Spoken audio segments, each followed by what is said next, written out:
Okay, ladies and gentlemen, let's get going with the agenda for the West Haymarket Joint Public Agency meeting today. I'm joined by Carl Eskridge and Tim Clare. My name is Chris Beitler, and I think this is the last time we'll all be sitting together on this particular board.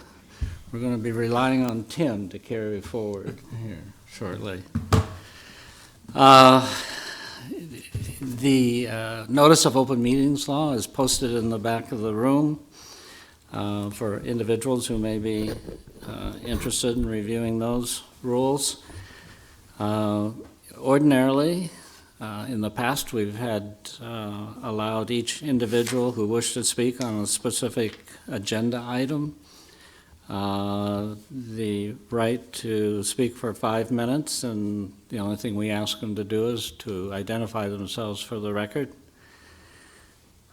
Today is a very long agenda, and we will have a presentation by a staff member on several items that are really joined at the hip. So I want to change around the agenda a little bit, and please follow me here a minute while I describe what I think would be the best way of getting through all this in a timely manner and being responsive. The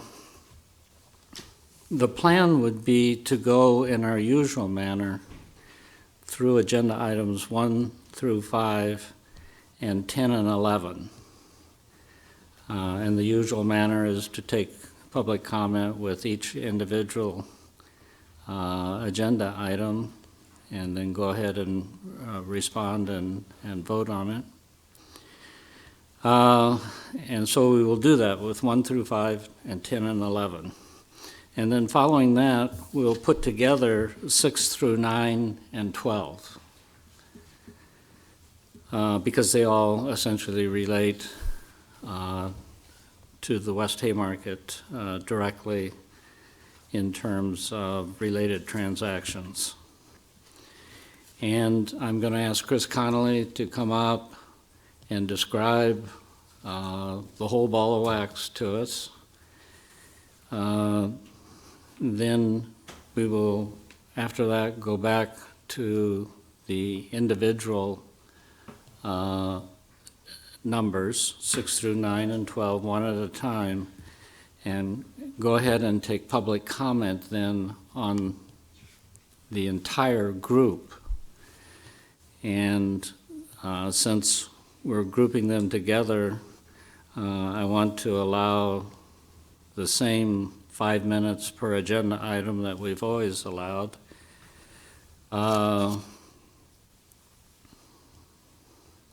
So we would ask any individual testifying to try to follow that rule of 5 minutes per agenda item. That should give you 20, 25 minutes, something like that, if you so chose. That way we can keep the conversation close to the real transactions being discussed. And then after that, we'll take the individual 6 through 9 and 12 and vote on them one by one. And following all of that, we'll go back to items 13 and 14 that we usually have to close out the meeting. So with that, let's go back up. We've done now agenda items 1 and 2. Let's go back up to agenda item number 3, approval of the minutes for the JPA meeting held on March 28th of this year. Second. It's been moved and seconded that the minutes be approved as presented. Is there any further discussion? Call the roll. Clare? Yes. Beitler? Yes. Eskridge? Yes. They are approved. Agenda item number 4 is the March 2019 payment registers, and also in addition a review of the March 2019 expenditure reports.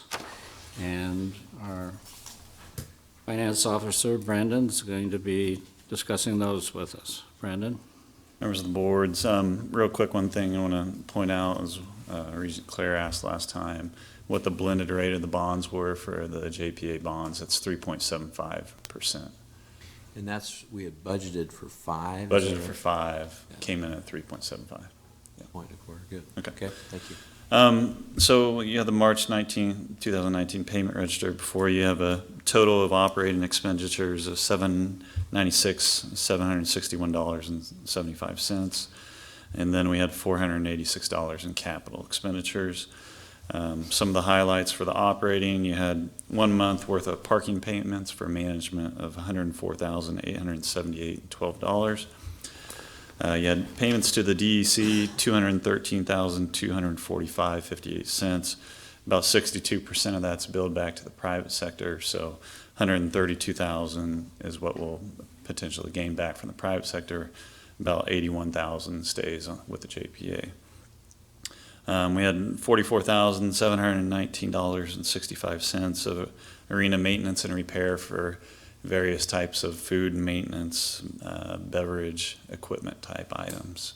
What do you anticipate the DEC expenditure percentage to be after this Block 4 comes online? I think that's something that we'd have to come back to you, and we generally look at that on a block by block basis, and so that's something I think we'd come back to this board with. Yeah. You had the third quarter sponsorship payments of $276,020.25. That's from the IMG sponsorship revenue that we send back to SMG for management of the arena. And then also the $150,000 for the third quarter operating increment that we're transferring to them. The capital budget was basically for environmental monitoring. In addition, you have expenditure reports in there that match up to the payment register, so all expenses are included. Within the financial reports, you have the statement of revenues, expenditures, and balances as of March 31st, 2019 for the West Haymarket. So we had total revenues of $15,718,815 compared to expenditures of $15,227,675 for a surplus of $491,140 with an ending balance of $41,723,034 at the end of March 31st. And where did that compare on what we had budgeted for? Where is that number relative to 2030? As far as the occupation taxes that we're collecting in regards to 2030, we're still 25% up above the original projection. So what we're collecting now corresponds with what we thought we'd be collecting in the year 2030. Yeah. You've got an income statement included in your packet from S&G as of February 28th, 2019.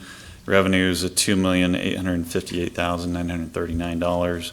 Expenditures of $2,717,153 for a surplus through February of $141,786. So that leaves them an ending balance of retained earnings of $366,333. Occupation taxes through the end of March were up 1.42%, so we're a little bit below our 2% target, but like I mentioned, we're still well above where we originally thought we would be.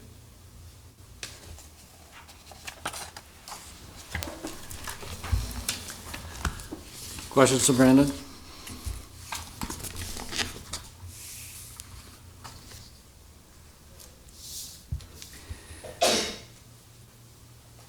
Are you at an end? I am at an end. Very short-winded. You're very short-winded today. Thank you. All right. Is there public comment on this particular item?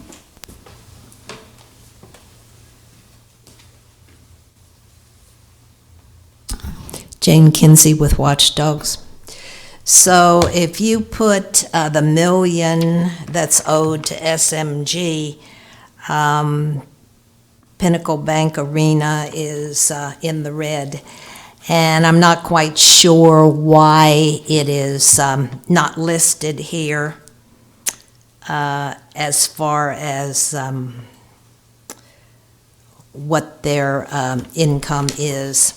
It makes it look better than it really is. And the,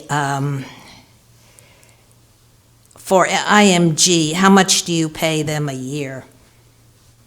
I think it's the sponsorship revenue that we receive, so it's somewhere around, we get about $1.1 million from IMG that we then, 1.1 million? that we then transfer back. That's part of the transfer back to the arena. Uh-huh. So SMG isn't responsible for any of that? The sponsorship revenue is generated by the arena. Those revenues come over to the JPA, and then we send 1.8 million back to the arena. So the arena generates about $10 million in revenues. Of that, they have operating expenditures of 5.5 million. 6.3 million of that revenue comes over to the JPA that's generated by the arena, and then we send 1.8 million back to them. And I've never had any explanation why it's being done like that, why it just isn't up and down straight, except it makes it look better. Well, I think in the end, it gives this board more control over the finances and operations of the arena. Uh-huh. And more opportunity to subsidize, which in the end, you know, it isn't going to make it. And without the occupation taxes, can you make the payment that's coming up? And where will that be? Will that be off of the finances? The JPA makes the payments for debt, so the With its debt's currently bonds? about 16.8 million a year. In total, you know, for the budget we just set, we had JPA revenues of 31 million and operating expenditures of 28.9 million. Okay, so for a surplus, Yeah, surplus about 2 million. 2 million.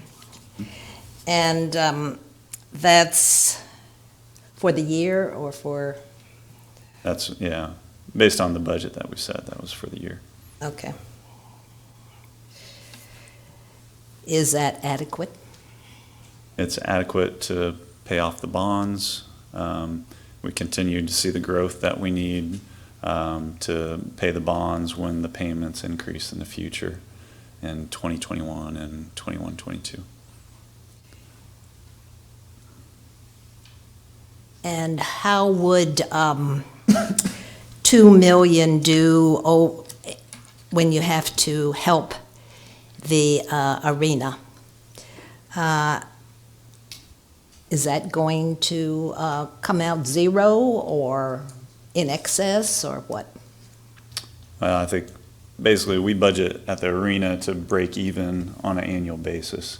You know, they've had surpluses, they've had some deficits some years, but overall they have retained earnings just that are essentially savings or balances that they rely on to continue operating without any increased operating increments being sent over to them. And if there's a deficit, then that comes out of city funds? No, they have retained earning balances that SMG holds for PBA. Okay, where is that? That's in the financial packet. There's you have the statement there.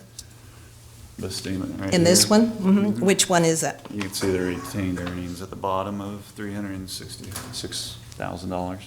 Okay.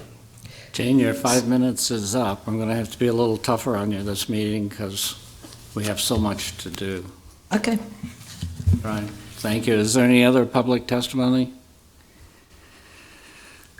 Seeing none, no action is required on the expenditure report, but we do need to approve the payment register. Is there a motion to approve? So move. Second. Been moved and seconded to approve the payment register. Any further comment? Call the roll. Claire, Yes. Beitler, Yes, Eskridge. Yes.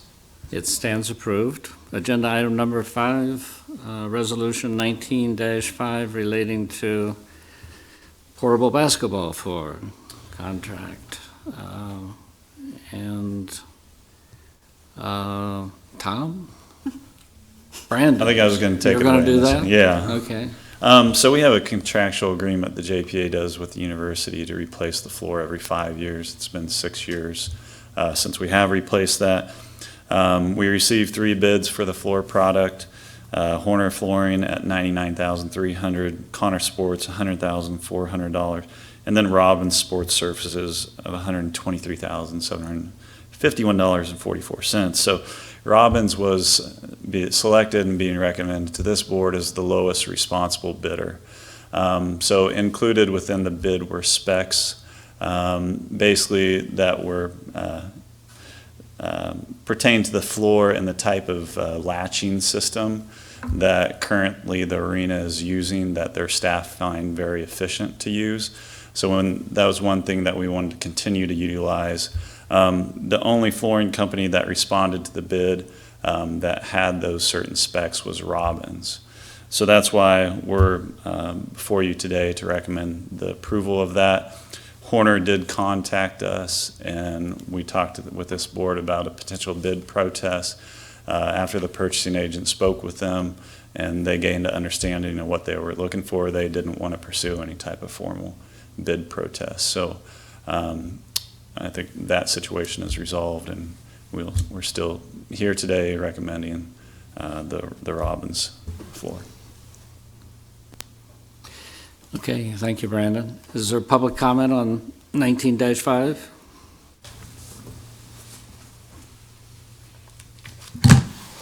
Jane Kinsey with Watchdogs. I did some research online.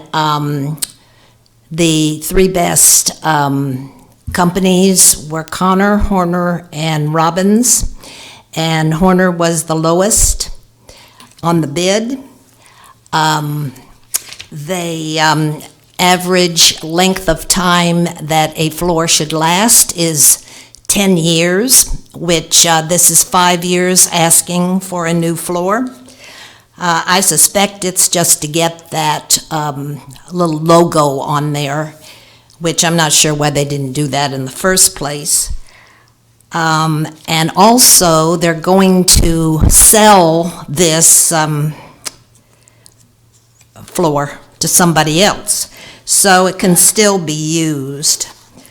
According to the rules, the purchasing department is to procure for the city the highest quality and supplies at the least expense of the cities. So we do not see that as being done. We also have an issue on Section 5 of the City Code about a conflict of interest. And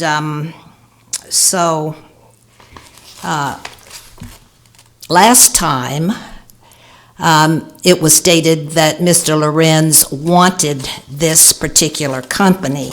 It wasn't stated this time, but we'll bring that up as because we owe SMG $1 million. And then Mr. Lorenz is an employee of SMG, and they are, he is requesting a purchase that is not the lowest bid. We see that as a conflict of interest. So,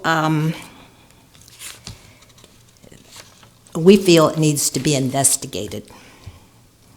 So we'll see what we can do about getting the state to come in and audit and see how their feeling about all of this is, which is our right to do, and to seek somebody to do that. The it's not good for city money to be spent appropriately. And we feel that this whole thing is not above board and that it should not happen as it has been. We say that you should let bids again and have Mr. Lorenz not have any kind of input on it, or maybe even look at the board, at the floor, to see if it could be used at a longer period and put a logo on there if you want the logo.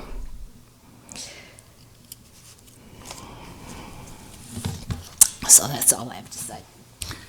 Thank you, Jane. Is there any further public comment? If not, is there a motion with regard to 19-5? So move. Second. Been moved and seconded. Any further comment? Brandon, let me ask you, this has been approved by purchasing, law has looked at this, the university is okay with this? Everything is positive on this? Yeah, I think, so the County Purchasing Act governs what we do, and, within that act, it doesn't specify that you have to take the lowest bid. You can take a multitude of factors into consideration, which is what we did when we looked at this floor. So I think everybody's okay with it. I think the university is looking forward to moving forward with this so they can get the floor in place by the upcoming basketball season.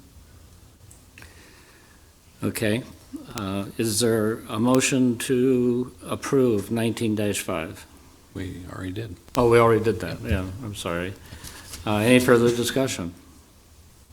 Call the roll. Claire, Yes. Beitler, Yes, Eskridge. Yes. it is approved. All right, now we're going to skip down to agenda item number 10, WH 19-13. Caleb?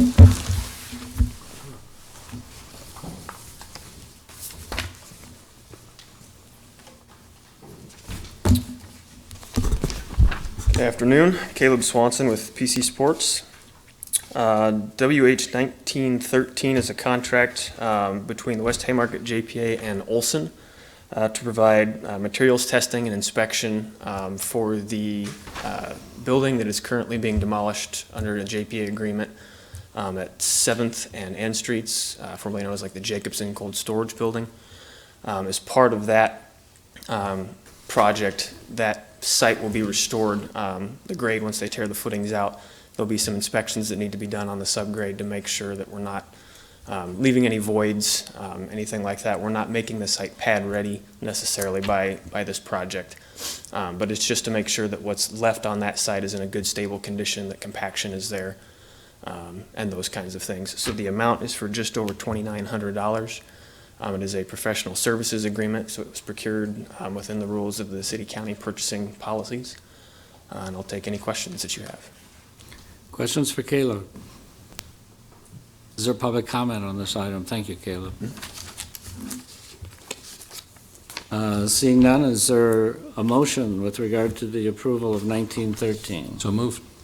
Been moved to approved. 1910. No. And Number 10, number 10. but 1913. Resolution 1913? Okay. It's number 10 on the Yeah. back. Sorry, did I Second. misspeak? All right, moved and seconded to approve Resolution 1913. Any further comment? Call the roll. Claire, Yes. Beitler, Yes, Eskridge. Yes. it is approved. Agenda item number 11, Resolution 1914. Adam, are you coming forward on that?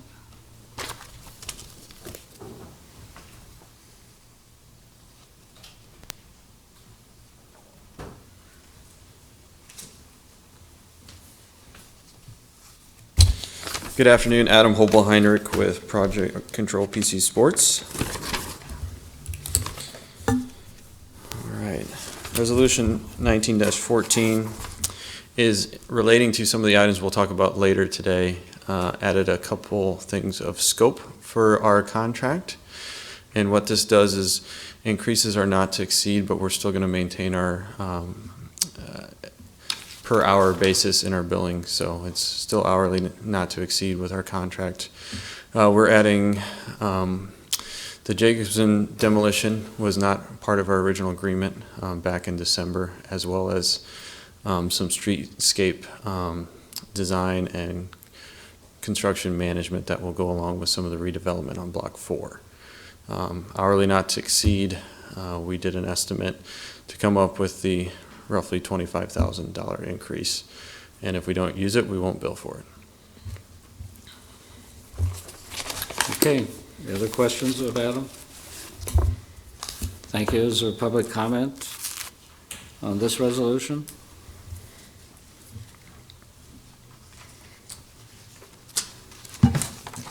Jane Kinsey with Watchdogs, and who's going to be doing this?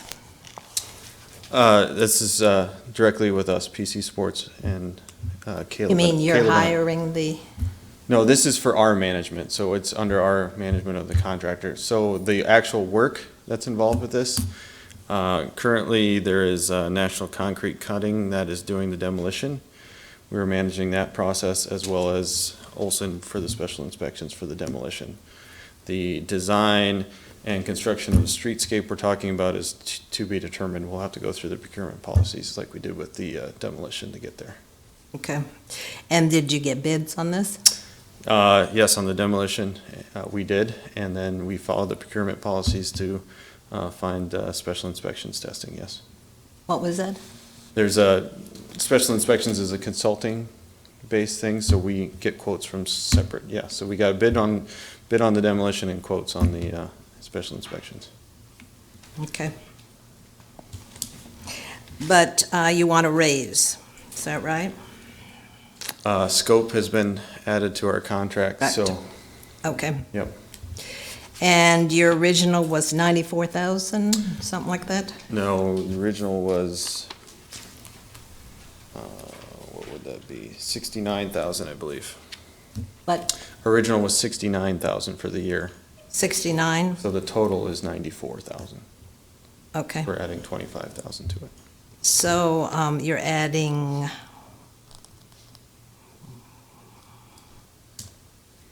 what, 25,000, 25,000? Okay. and it's, our contract is an hourly not to exceed. So we bill every month and back up our hours. Okay. Did you bid on that? We had we had an agreement in December with the JPA. Mm-hmm. Before? Was that bid on? It's a professional service, I guess, I don't, yeah, yes, we went through the process with the city on Of that. bidding? Yep. And that's listed with the purchasing department? That I could not answer. You don't know? That's not my role. Okay. Chris Connolly, Chief Assistant City Attorney. On professional services, it does not need to go through the same process as buying a product such as the basketball floor. Okay. The city's entitled to do it differently. Yeah, I did read that, and they're considered professional services. They are considered a professional service. Okay, thanks. Is there any further public comment? If not, is there a motion on Resolution 19-14? So move. Second. Been moved and seconded to approve the resolution. Any further comment? Call the roll. Claire, Yes. Beitler, Yes, Eskridge. Yes. it is approved. Okay, with that, we're going to move on to Chris's presentation on items 6 through 9 plus 12. Okay, thank you, Mr. Chair. This is a big day for the JPA for many reasons. But I wanted to let you know that this will be a scaled-down version of the presentation that was given to the City Council this past Monday. But in doing so, I don't want to minimize the great contributions of some of the partners that are putting these projects together.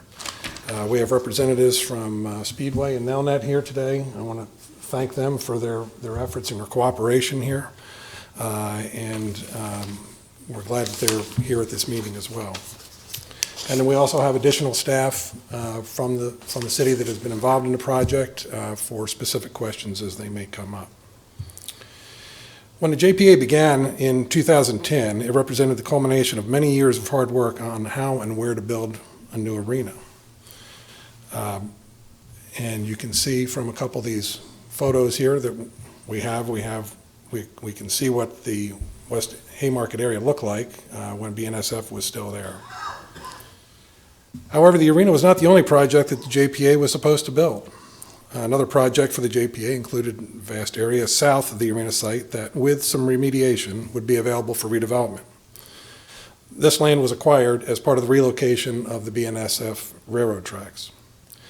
As Pinnacle Bank Arena was being constructed, so were redevelopment projects south of the arena. Over the past 6 to 7 years, the JPA has seen development at a pace that no one expected. And on this photo here, and it's difficult to read what some of these are, but you'll see the arena here on the right-hand side, which is to the north. But I'll point out some of the developments that have happened since the arena was built. First, we have Canopy Lofts here, directly to the south.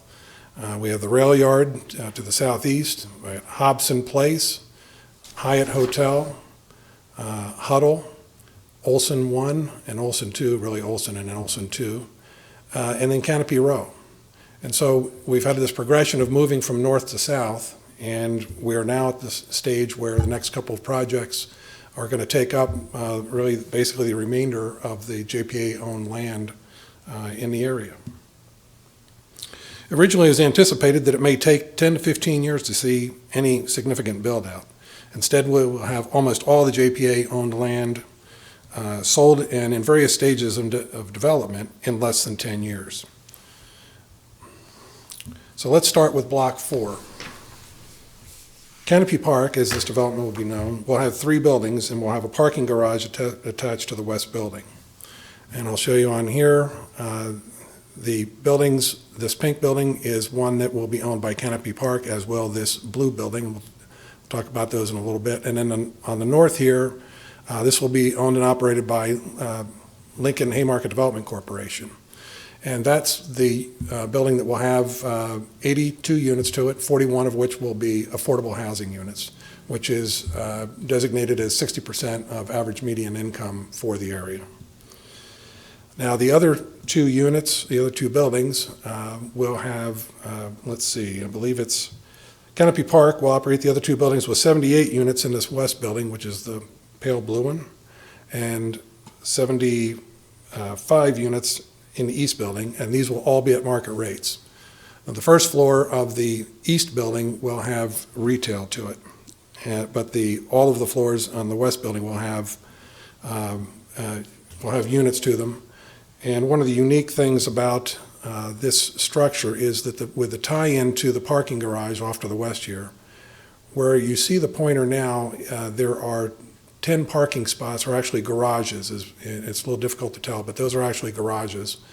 And there will be 10 on each floor, 6 floors, so there'll be 60 parking stalls with these parking garages that will be available for the tenants of Canopy Park.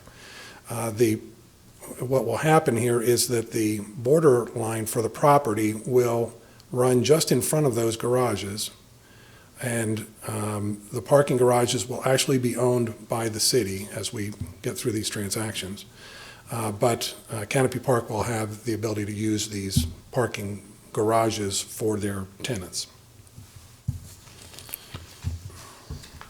And that separation makes a difference in how the properties were divided between what Canopy Park is buying and what the city of Lincoln is buying. We now have a couple of images of what the project will look like. These are very beautiful buildings. This is looking to the northwest. And we have another one just looking straight north, and you can see there'll be a nice green space in the area that will be facing south, overlooking Block 5 and the park that will be developed over there as well. Now, the JPA will be selling the Canopy Park land to Canopy Park LLC for $1,834,772.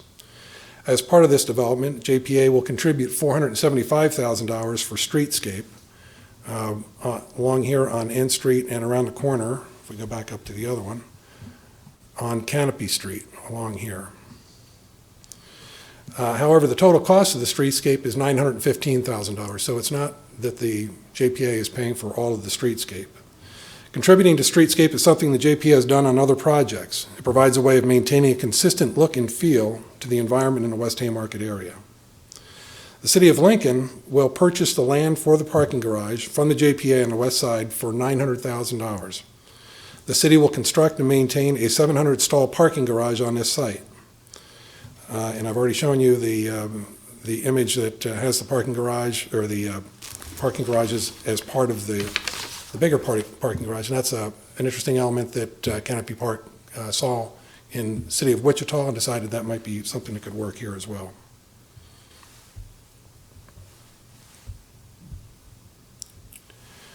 Okay, so for the Block 4 transactions, this is sort of a summary of how they'll work. And you can see the direction that the real estate and the monies will be flowing. The Block 4 land, the eastern half of Block 4 will be going to Canopy Park LLC with $1.8 million going back to the JPA, and then $475,000 going back for the streetscape.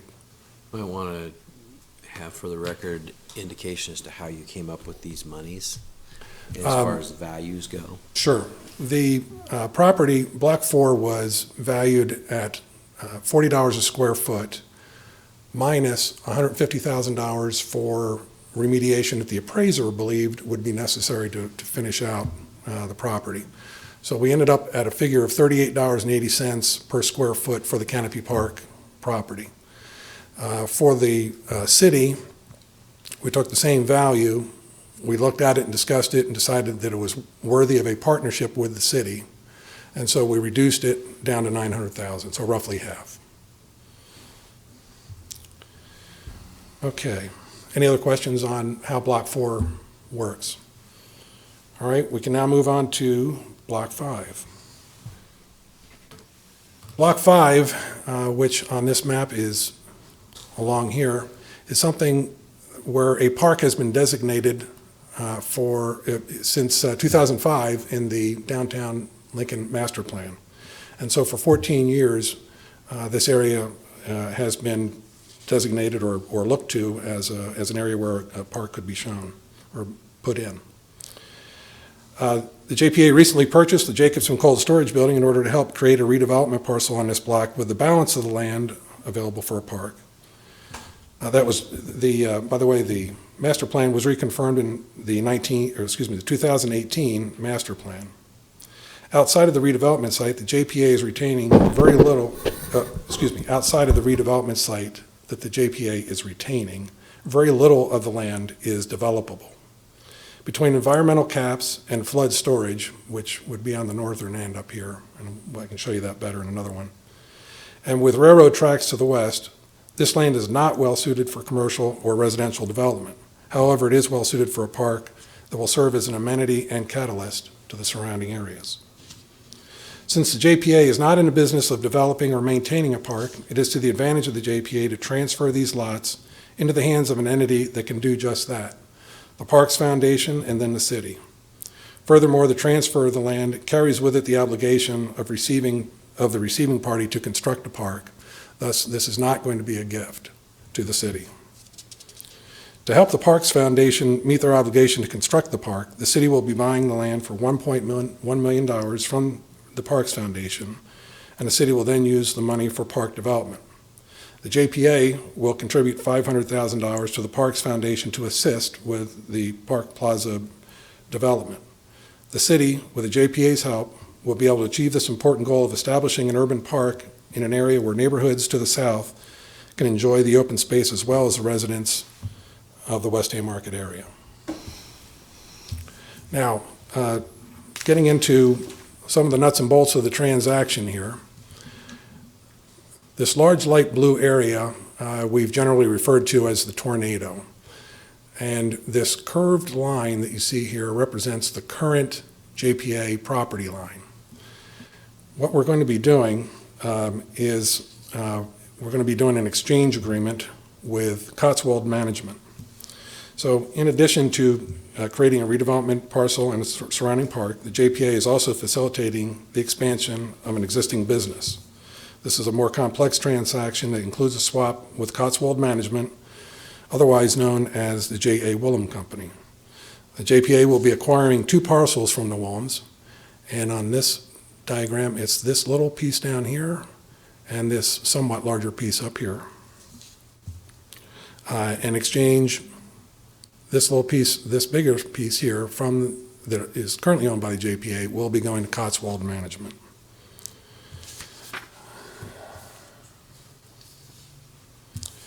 By doing this exchange, the Willems will get the room they need to expand their operation, and the exchange will facilitate access to the parkland for the public.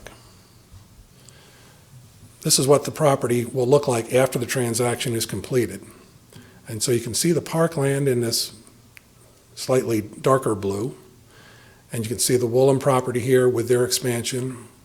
This road here is going to be, this road here will be the Willems Road, and then this road right above it, this drive, will be an access drive for the park. Now, when doing these exchanges, we did get appraisals done on each of the 3 parcels. We have assigned values based on those parcels, and the way it works out is that the JPA will net $97,200 from these transactions. And the JPA will then use that $97,200 for sanitary and stormwater sewer replacement. It is a little difficult on this map, but there's a storm sewer and a sanitary sewer that runs side by side from the south up to the north up to N Street. Now, the storm sewer is currently collapsed in portions to the north, and so this money would be used to help reconstruct it at a point near the Willem property and divert both the storm sewer and the sanitary sewer off to the northwest and connect it up with N Street. The purpose in doing this is this Block 5 development property that you see on here is the property that the JPA will retain. And by moving those 2 lines off to the northwest, it keeps it from bisecting or cutting off a piece of this redevelopment property. And we believe that we can recover most of that value later on when we go to actually build, because we would have more space available to put a building on rather than having to worry about these lines being underneath. So we feel like that's a good investment for the JPA.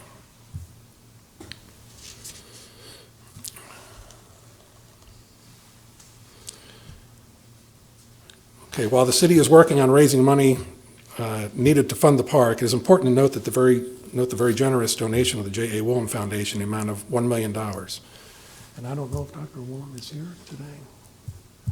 Their attorney is here, that's close enough. Anyway, we're obviously very grateful and very thankful to the Willem Foundation for this great gift. Okay, so here's the Block 5 transaction flow chart. Kind of helps you see how things will move here. JPA will send 1 parcel to Cotswold Management, and 2 parcels will go from Cotswold back to the JPA plus $97,200. On the Parks Foundation transaction, we have parkland going to the Parks Foundation for the sum of $1, but then we also have $500,000 for park redevelopment that will be going from the JPA to the Parks Foundation. And then last, the parkland will go from the Parks Foundation to the City of Lincoln for $1.1 million.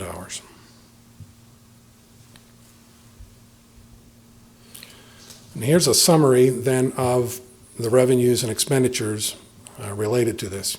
You see the $900,000 from the City of Lincoln for the purchase of the parking garage, LHDC and Canopy Park. These 2 total $1.8 million, which was the number I gave before for the purchase of the eastern part of Block 4.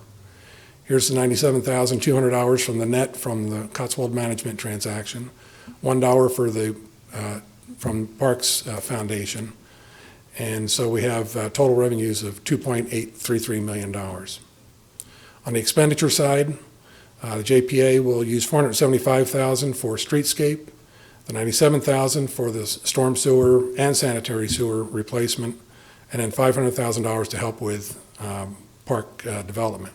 So we have total expenses of $1,072,200, which means that the JPA will net $1,761,467 from all these transactions combined.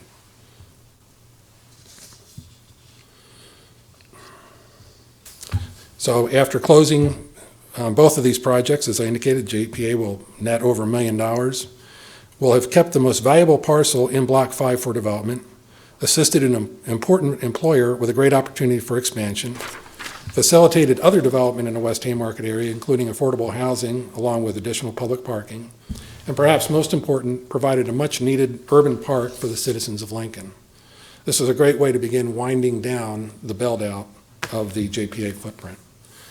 We as staff are recommending that all of the agreements and documents that are on the agenda today be approved. And if you have questions at this point, I'll be happy to try and answer them. Other questions of Chris? How will the city, the city will have the responsibility for maintaining the upkeep, et cetera, of the park downtown? And are there monies that will be set aside to help keep that park vibrant, and or is it going to just fall under the general city budget and general maintenance as they have with parks around the city? The total budget for the park itself is going to be about $9 million. That includes $1.5 million for an endowment for the kind of maintenance that you're talking about. Okay, good. Chris, the JPA is contributing to the construction of the park to the extent of $500,000 and the land. But with regard to the operations of the park year after year after year after year, does the JPA have any responsibility whatsoever? No, and that was one of the reasons for trying to structure the transaction this way. The JPA is not in a position to build or develop or maintain a park. It doesn't have resources, it doesn't even have its own staff. So it makes so much more sense to get this into the city's hands where there are resources, there's abilities to raise money in other ways. And so it needed to get to the city and to do that. And we felt the best way to do this was to go through the Parks Foundation and then have the foundation convey it on to the city. The monies then, the purchase monies then go into the foundation, but they're going to be used for park development, and that's the agreement that the Parks Foundation has made. Okay, and this will be dedicated parkland, so Yes. there's no question but that the city has to use it for this purpose. Correct, and there's a couple of different ways that is happening. One is in some of the language in one of these agreements that will require that the city use it for parkland, but then separately on City Council's agenda that started this past Monday and will be up for public hearing this coming Monday, is a dedication of the land as parkland, and therefore it makes it very difficult, if those are approved, makes it very difficult for the city to do anything with that property but other than to use it as a park. But it's also very difficult to use it for anything other than parkland with the setback requirements from the railroad standpoint, with the environmental issues that are there. I mean, you're very limited on the uses that this land can be used for. Correct.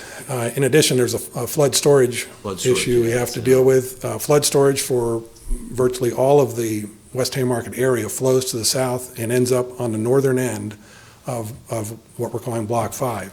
And so it would really complicate things if somebody wanted to try and build things there, because then you'd have to figure out where's your flood storage going to be.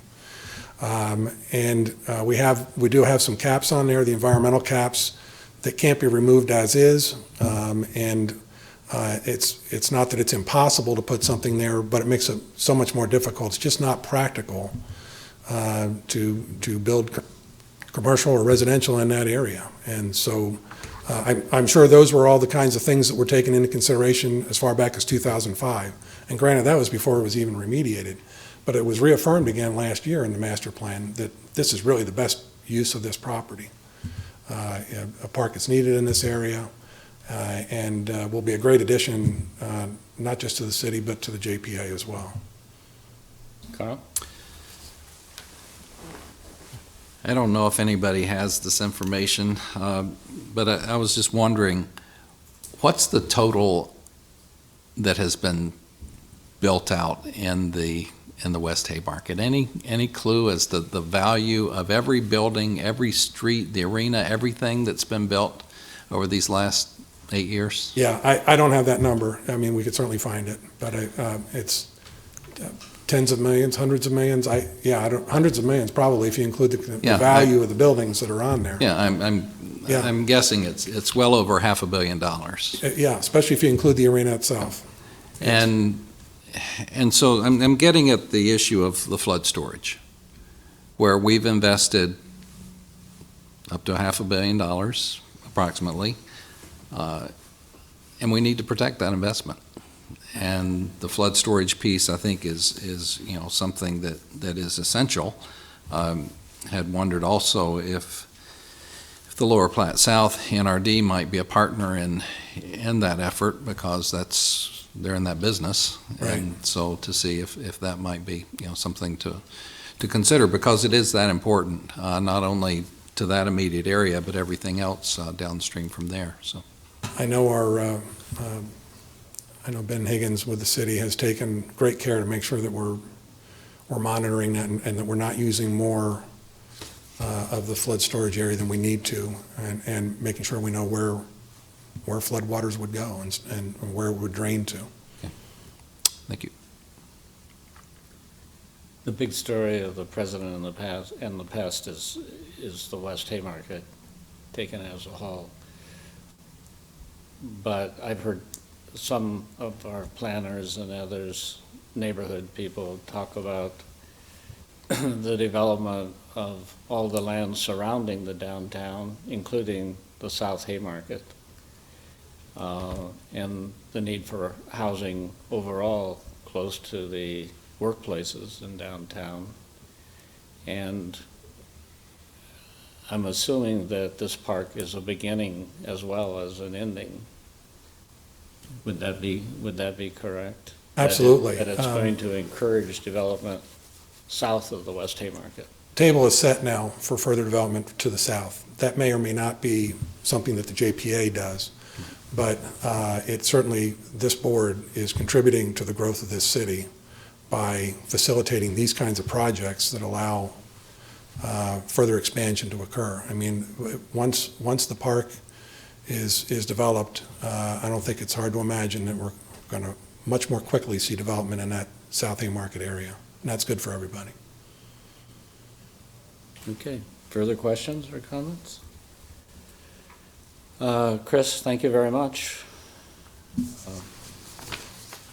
Is there public comment? And remember that comment is fair on any of items 6 through 9 and or 12.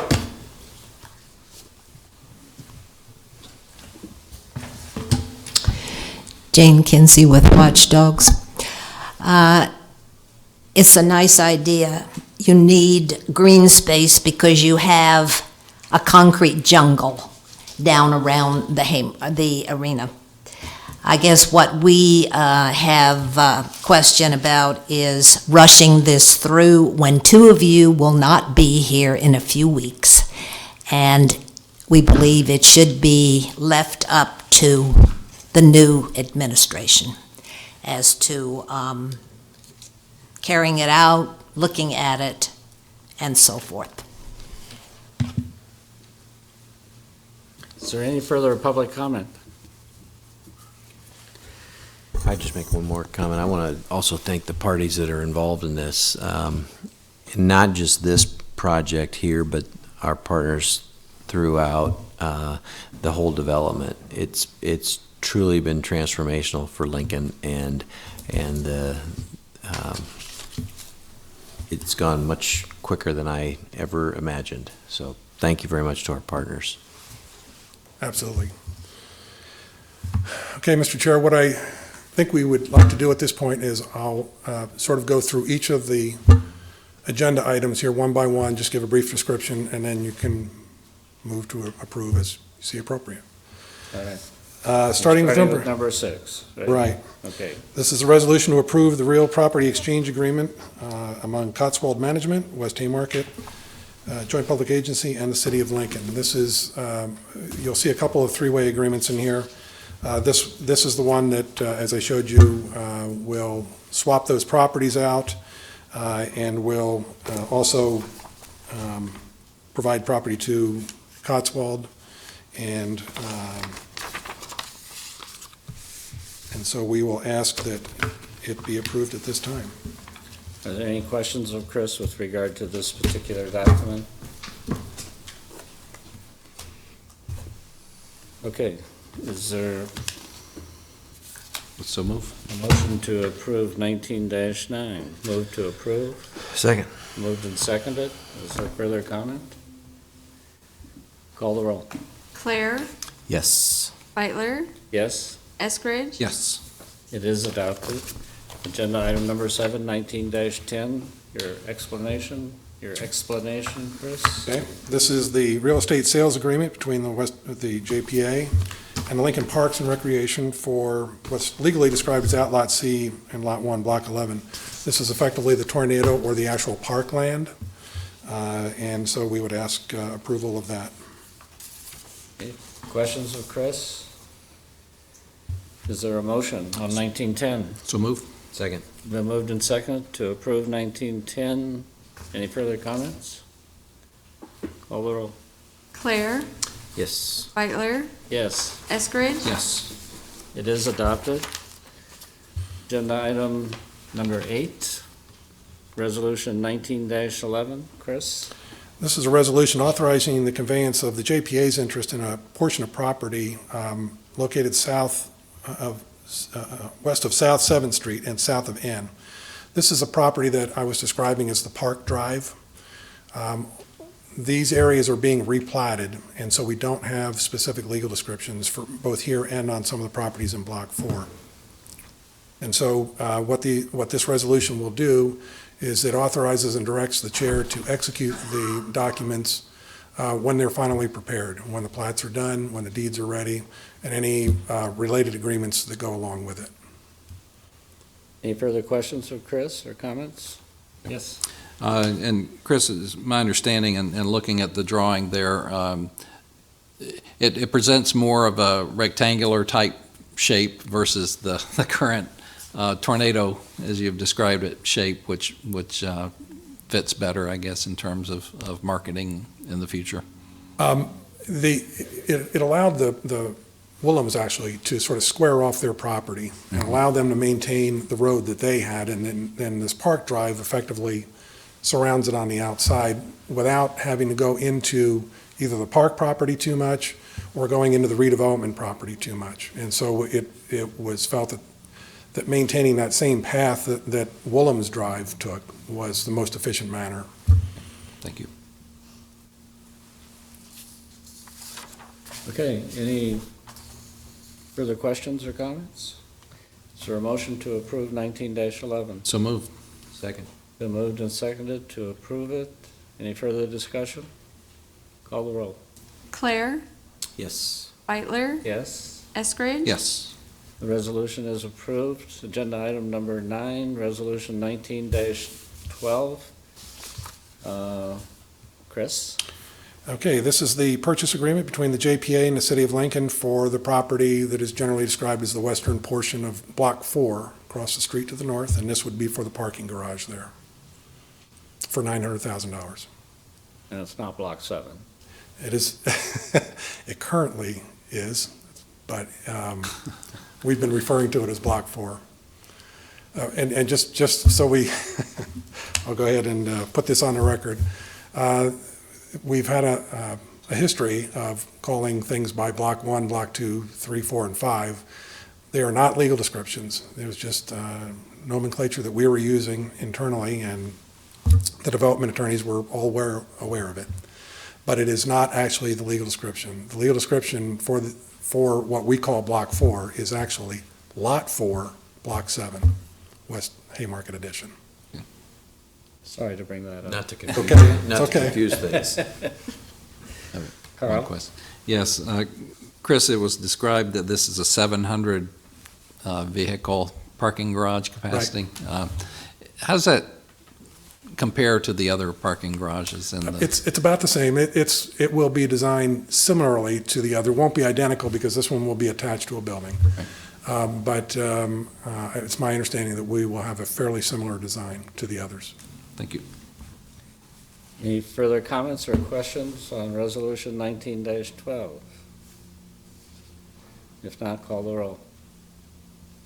Claire, Yes. Beitler, Yes? Eskridge. Yes. 19-12 has passed, and we'll move down to agenda item number 12, Resolution 19-15. Okay, this is the redevelopment agreement between between Canopy Park LLC, the City of Lincoln, and Lincoln Haymarket Development Corporation in the Block 4 area. And since we're included for a number of reasons, obviously, part of it is to be paid the $1.8 million, but also to contribute the monies for the streetscape. And so, again, this is another three-way agreement, and we ask for approval. Questions or comments? Okay, well, I'm talkative today, and this is an opportunity to talk about this whole piece, because this is our vote on this project, and it's complicated. I mean, our total packet, I think, was nearly 400 pages for today's meeting, and some lawyers are making money somewhere. Some are paid regardless. I won't look behind me. Yeah, okay. But, I mean, so there's new parking, there's new housing, there's new retail, there's a downtown park, there's new public space, there's a great location for yet-to-be-determined development that's going to go in there. All of these things happening, enhancing the vitality of the West Haymarket, the Haymarket itself, and the yet-to-come South Haymarket area. So this is really a great piece of work, albeit very complicated to be done. A great culmination of everything that's happened. I remember less than 8 years ago being out there in an open field, turning dirt, and seeing, here less than 8 years later, essentially, plans to complete this whole thing. So it's an amazing piece of work, and congratulations to everybody who's been involved in this great project. If I could, real quick, I'd like to kind of thank some of the people that helped with this also, not just the partners that we identified earlier, but Kent Seacrest and some of the staff from the partners we've been locked in a room for 3 months trying to get all of this done. And I would also like to give kudos to the city staff, urban development and parks, and everybody really pitched in. I'd like to give special thanks to Tim C. and Jocelyn Golden, who did outstanding work in doing the drafting for these documents. And I was involved, but they did all the hard work. So I really want to thank them for their efforts. All right, further comments or questions? Is there a motion to approve Resolution 19-15? So moved. Been moved? Second. Second? Sorry, I was thinking something else. Further questions? Call the roll. Claire, Yes. Beitler, Yes, Eskridge. Yes. it is approved. Chris, thank you very much. If I could just have a moment. Of course. Thank you. This is the last meeting for the board as it currently exists. And I would just like to thank all of you for your cooperation and working with us as staff. It's been an honor for me to do that, and I'm going to direct most of my comments to the mayor and Carl, since they'll be stepping down. I'll get to see Tim again. But it's been great working for both of you. Mayor, you've been here since the very beginning, along with Tim, and this board has done a lot of great things. And so our thanks and gratitude for everything that's happened down there go to this entire board, and for the board members that are no longer on the board, past board members as well. So this wasn't quite the send-off we were hoping to give both of you, but because we were so buried in the details of getting this done. But we definitely want to appreciate and show you our appreciation for all the service over the last 10 years to everything that's happened down there.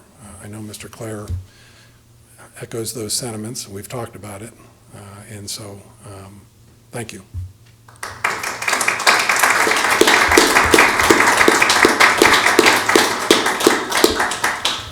Yeah, I'd just like to add that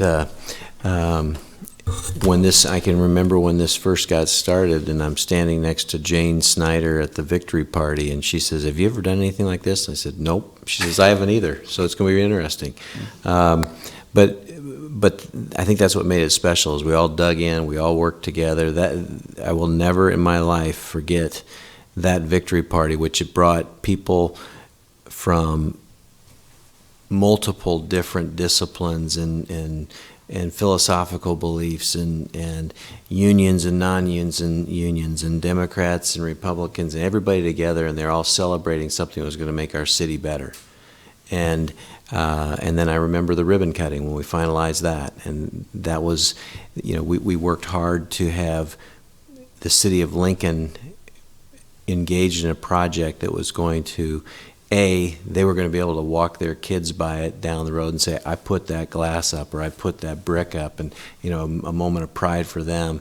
But then also to be able to have the pride of authorship and the pride of contribution, the pride back to community. And that was something I think was very special, and that was a high moment for us on that. And just the continued development has been really, really special. It's been a privilege to work with both of you. We didn't work with you the entire time, Carl, but worked with Jane Snyder, who I think about her a lot, and Carl, or Gene rather, and then Doug Emery. And so I just appreciate that. I appreciate your leadership, Mayor, in guiding us through this project.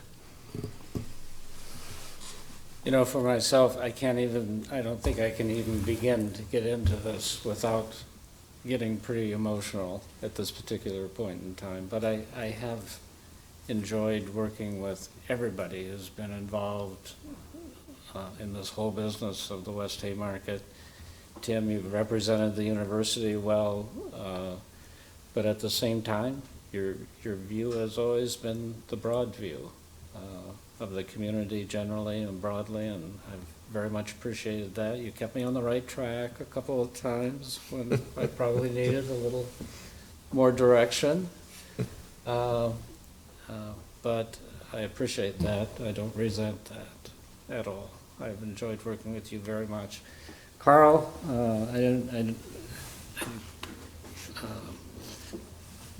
Carl knows how much I enjoy working with him. We've had so many experiences together, both with respect to the JPA and the West Haymarket, but with regard to so many other things also.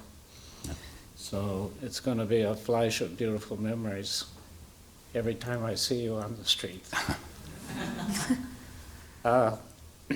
And the city staff, I don't think people know how remarkable they are, but they are remarkable, and they're an extremely competent group taken all together. And I think that was never demonstrated more than in the race of this last few months to get everything done. Two great TIF projects, plus the park, and the woolen exchanges, and just bringing everything together as it indeed is coming together. The private sector, the foundation, all working together on financing. I think we've probably, we don't have absolute pledges, but I think we've identified half the cost of doing this already, which is incredible considering the short period of time that citizens have had to think about it and to react and to help. And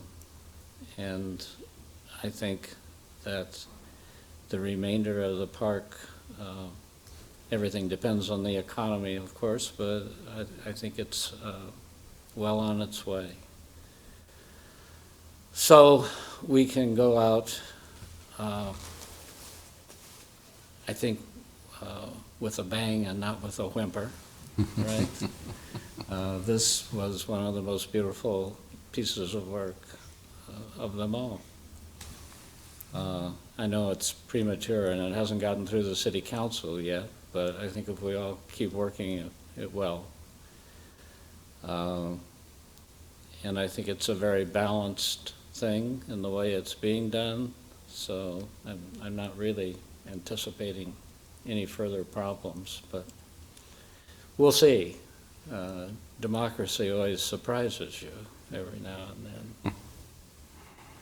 then. Jane, I since this is the last JPA meeting, you and I have not always agreed about a number of things, but I've very much appreciated the fact that you've been watching this from the beginning. You've been making useful comments for a long, long time. People are aware of you and your group. It's part of democracy in action, and I want you to know that we respect your efforts all through this process. So that's probably as much as I should say. If I could just add one thing. As Chris indicated, in 2005, the Downtown Master Plan envisioned the West Haymarket and arena in the area, and a lot of things are envisioned, and they sit in nice binders on shelves. But Mayor, you really helped to make this happen, and of course the staff have been the worker bees to make sure that it got across the finish line. But it may be a bad pun, but this really is the pinnacle of your career, and thank you so much for your work in doing this. And it's been, I've really appreciated the opportunity to work with Tim, and poked you a time or two, and doggone it, you're going to be on the JPA when finally we're going to get that NCAA win. So congratulations on that. And you may still be on this board when the bonds are all paid off in 25 years. So, Nope. But great to work with you, Tim. Thank you. For three guys that can't legally talk to one another, we've done pretty well. Well, it's kind of bent up, you know. All right, I think we're at item 13, the next meeting date, for one of us, anyway. It's on How's your schedule It's look, on my Karen? calendar. All right. Without objection, that will be the next meeting date. Is there a motion to adjourn? So move. Then Second. Seconded to adjourn, call the roll. Claire, Yes. Beitler, Yes, Eskridge. Yes. we are adjourned.